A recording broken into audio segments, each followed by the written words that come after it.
Hehehe, ini udah tindakan pencurian ya? Bapak bisa dilaporin polisi. Laporin aja, Pak. Panggil Brimob sekalian. Mampus ketemu Brimob disuruh pusap 200 ya, Win. Selamat datang di channel Kopi Fasta. Di episode kali ini, Mimin akan menceritakan kejadian sebuah keluarga yang renggang karena memperebutkan harta warisan dari seorang ayahnya. Film ini berjudul Gara-Gara Warisan yang dirilis pada tahun 2022. Disutradarai oleh Muhadlik Aco, seorang stand-up komedian Indonesia, dan dibintangi oleh Ernest Prakasa sebagai Benny, Oka Antara sebagai Adam, Indah Permatasari, Yaya Unru, Ge Pamungkas, dan masih banyak lagi. Tanpa berlama-lama, langsung saja masuk alur ceritanya. Film ini bercerita tentang seorang keluarga yang bahagia. Namun, sang ayah atau yang kita panggil dengan sebutan Pak Dahlan terlihat lebih menyayangi anak ketiganya, yaitu Diki. Sesekali, Pak Dahlan merekam momen-momen penting dalam keluarga. Waktu cepat berlalu hingga Pak Dahlan dan Salma mulai menua. Terlihat Salma yang mulai sakit-sakitan dan Pak Dahlan meminta Laras menunda waktu kuliahnya untuk merawat Salma ibunya. Namun, keadaan Salma yang memburuk membuat keluarga kecil ini merelakan kepergian Salma, sosok ibu yang baik bagi mereka. Saat keluarga Pak Dahlan mulai menjalani hidupnya masing-masing, Adam sebagai seorang ayah yang bekerja customer service di sebuah bank ternama di Jakarta, Laras yang bekerja mengelola panti bersama Penny, Diki yang terlihat suram karena mulai memakai narkoboy hingga berani membohongi Pak Dahlan untuk membeli obat-obatan tersebut, dan Pak Dahlan yang bekerja sebagai pengelola sebuah guest house.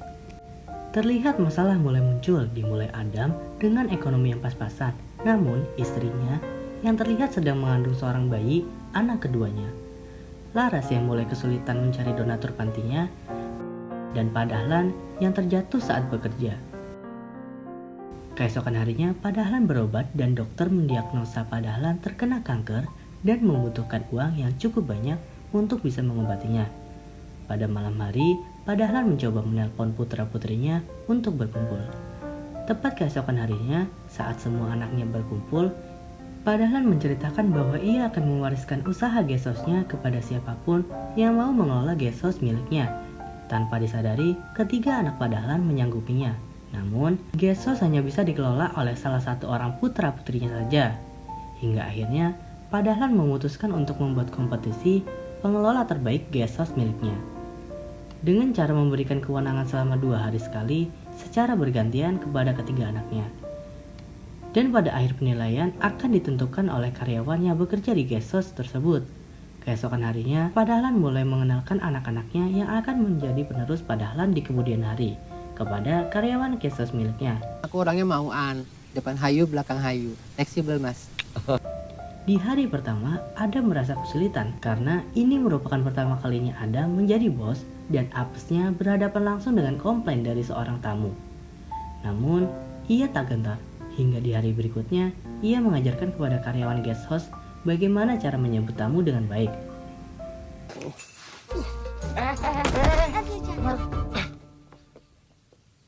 Berat banget sih tasnya. Selanjutnya, giliran Laras yang akan mengelola guest house tersebut. Ia mendiskusikan terobosan terbaru kepada guest house ayahnya berupa penggunaan daftar booking guest house milik Pak Dahlan melalui fasilitas online. Laras cukup baik dalam memberikan terobosan-terobosan terbarunya hingga dibuatkan laporan pemaparan miliknya. Di hari terakhir, giliran Diki yang akan menjaga guest house. Bingung. Bingung. Gak ada sih. Kosong ini otaknya. Tanpa adanya pengalaman, Diki hanya mencoba terlihat akrab dengan mentraktir makan kepada karyawannya. Bahkan, di hari berikutnya tampak Diki yang kurang memperhatikan karyawannya dengan tidur di ruangan miliknya seharian penuh. Waktu terus berjalan, hingga terasa Laras yang awalnya enggan untuk menyapa Astuti, istri baru Pak Dahlan, mulai akrab dengannya. Hingga terlihat keluarga ini mulai bahagia kembali. Karena sering berkumpul, bertukar cerita, Laras dan Adam selama mengelola guest house-nya kepada Pak Dahlan dan Astuti. Di hari berikutnya, Pak Dahlan kedatangan tamu seorang pebisnis yang akan membeli guest house miliknya dengan jumlah yang cukup menggiurkan. Tentu, bukan jumlah uang yang sedikit, namun Pak Dahlan tetap bersikukuh untuk menolak tawaran tersebut. Pada malam harinya, masalah muncul kembali mengenai pembukuan hasil guest house yang berbeda. Semua anak Pak Dahlan menuduh Diki karena kesalahan pembukuan itu terjadi pada saat giliran Diki yang menjaga. Diki yang sehabis pulang dari manggung bersama Vega merasa tertekan dan marah setelah dituduh mencuri uang guest house untuk membeli narkoboy. Ia pun kabur meninggalkan keluarganya. Tanpa disadari, Diki pergi ke dalam diskotik atau klub malam untuk mencari barang haram yang dia inginkan. Kejadian ini dilihat oleh Pak Sanusi. Ia memanggil bawahannya sekaligus Diki untuk menemui dirinya. Pak Sanusi menawarkan barang haram tersebut secara gratis dengan syarat Diki diminta untuk mengantarkan barang haram miliknya kepada calon pembeli. Pada malam di mana Diki akan pergi mengantar titipan Pak Sanusi, tiba-tiba ia dicegat oleh 3 preman dengan memakai penutup wajah dan dihajarnya habis-habisan.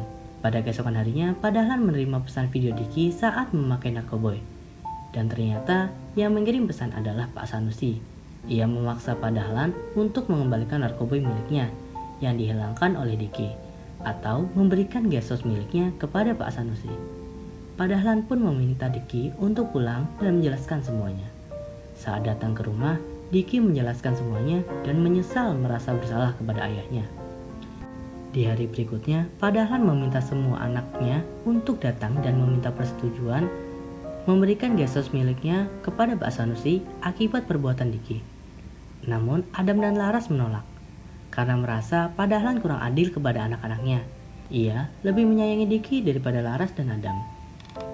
Pada keesokan harinya, Pak Sanusi membawa seorang pengacara atau notaris untuk membantu menyelesaikan pengembalian guest house-nya kepada Pak Sanusi. Hingga akhir Pak Dahlan akan menandatangani perjanjian kontrak, ia terkena serangan jantung dan meninggal. Semua anak Pak Dahlan merasa terpukul tanpa terkecuali Diki. Pada malam harinya, Astuti memperlihatkan video terakhir dari Pak Dahlan kepada Adam, Laras, dan Diki. Pada video tersebut, Pak Dahlan meminta maaf kepada ketiga anaknya, terutama Adam, yang mungkin Pak Dahlan kurang memperhatikannya sebagai seorang ayah. Pada malam itu, momen diakhiri dengan rasa haru dan saling memaafkan antara Astuti, Adam, Laras, dan Diki. Hingga di suatu pagi, saat Adam dan Laras bersiap kembali ke Jakarta, tanpa disadari, Diki mengakui kesalahannya kepada pihak kepolisian dan melaporkan Sanusi atas tindak pengedaran narkoboy. Dengan Pak Sanusi yang sudah ditangkap dan Diki direhabilitasi, berakhirlah masalah narkoboy yang dimiliki Diki. Pada malam di mana penilaian penerus guest house dimulai, terpilihlah Laras sebagai penerus guest house milik Pak Dahlan.